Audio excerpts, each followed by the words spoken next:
Depois da lei de Murphy, um dos fenômenos mais comuns na nossa vida é o efeito Jaque.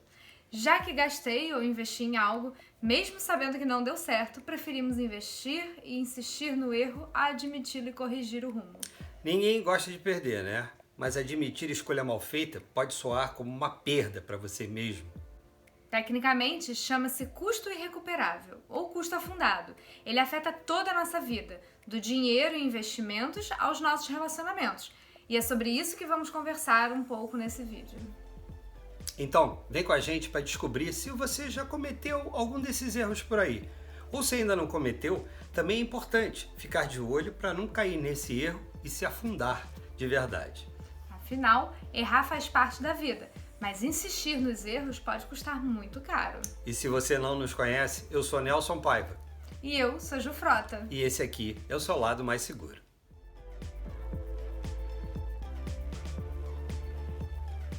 Admitir um erro é difícil para você? Muitas vezes é difícil sim. E não se culpe por isso. Mas é importante reconhecer e entender o erro para podermos corrigi-lo. Mas essa não é uma tarefa tão simples quanto parece, e já foi alvo de diversas pesquisas científicas e alguns livros importantes que serviram de base para as nossas reflexões neste vídeo.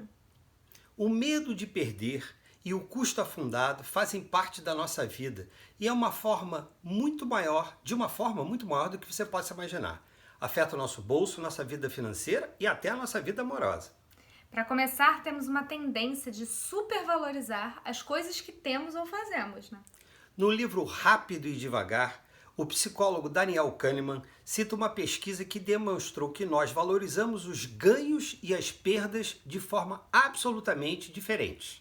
Em média, sentimos a perda 2 vezes mais do que um ganho, e em tese esses pesos deveriam ser iguais.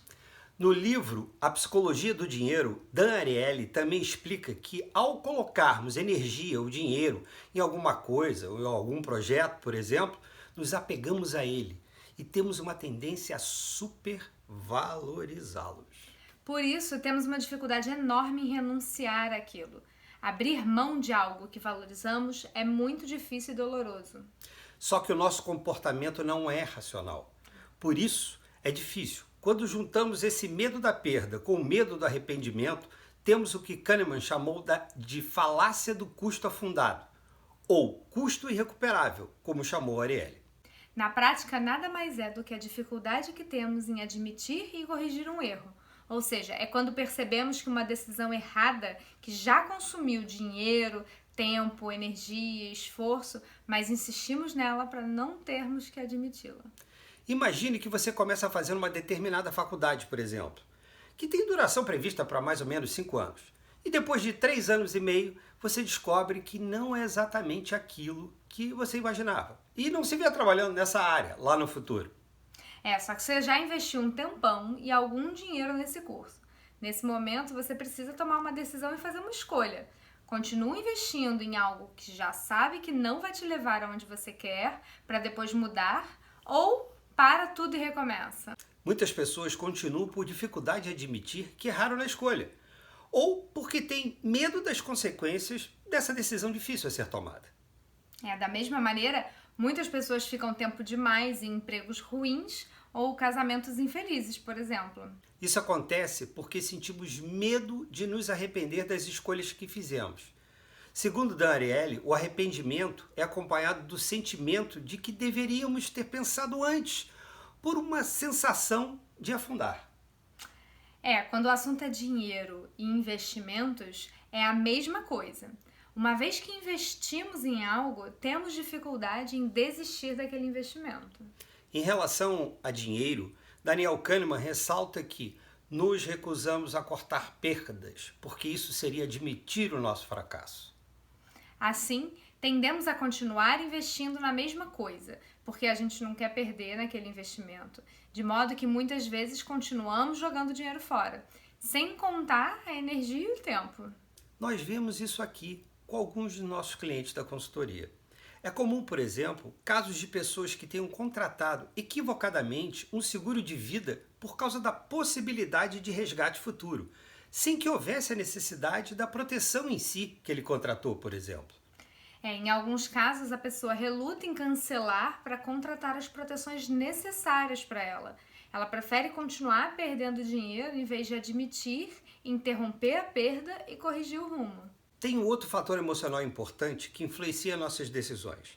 Segundo pesquisas, as pessoas sentem um arrependimento maior pelo que elas fizeram do que elas deixaram de fazer, mesmo que o resultado final seja igual. Ou seja, a sensação é pior quando você agiu do que quando você deixou simplesmente a vida te levar. É por isso que tememos os riscos de investir em renda variável, por exemplo. Apesar da possibilidade de ganho no longo prazo ser maior, temos medo de nos arrepender numa eventual possibilidade de perda. Preferimos então deixar de ganhar uma rentabilidade maior. Para Ariely, não deveríamos pensar em quanto já investimos em um cargo, uma carreira, um relacionamento, uma casa, uma ação. Deveríamos nos concentrar nas chances de que aquilo em que investimos seja valioso lá no futuro. É por isso que investir para um projeto de longo prazo, como a aposentadoria financeira, por exemplo, é tão difícil. Muito. Primeiro, porque quando investimos para o longo prazo, estamos renunciando a um prazer imediato. Abrimos mãos de comprar alguma coisa que gostaríamos muito hoje para algo que também gostaríamos muito lá no futuro.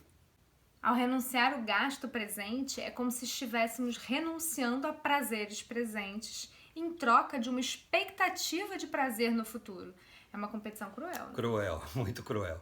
No livro, Ariely mostra que a aversão à perda dificulta a nossa capacidade de avaliar os riscos de longo prazo. E isso impacta, com certeza, o nosso planejamento financeiro. Ao investirmos para o longo prazo, não deveríamos nos preocupar tanto com as oscilações dos investimentos no curto prazo. Pelo contrário, poderíamos arriscar mais em investimentos de renda variável, por exemplo. Porque no longo prazo, a renda variável tende a ganhar da renda fixa, já que o tempo também tende a compensar as oscilações de preço.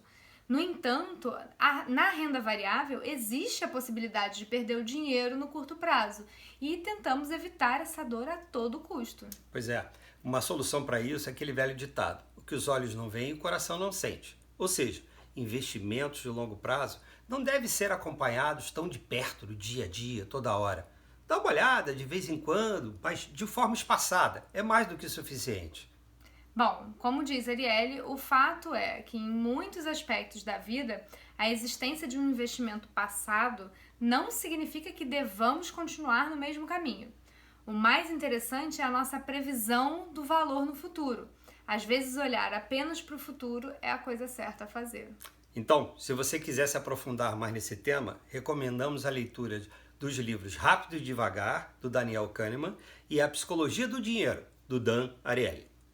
Esses livros são excelentes e te ajudam a entender as questões psicológicas que envolvem a nossa tomada de decisão, principalmente em relação ao dinheiro, mas também servem para ser aplicados em diversos assuntos que fazem parte da nossa vida. Conta aqui pra gente se você já teve que tomar algumas decisões difíceis e assim, ficou postergando. Como é que você lidou com isso? Bom, por hoje nós vamos ficando por aqui. Meu nome é Nelson Paiva. E eu sou Ju Frota. E esse aqui é o seu lado mais seguro. Um beijo. Um abraço, até a próxima. Tchau. Até.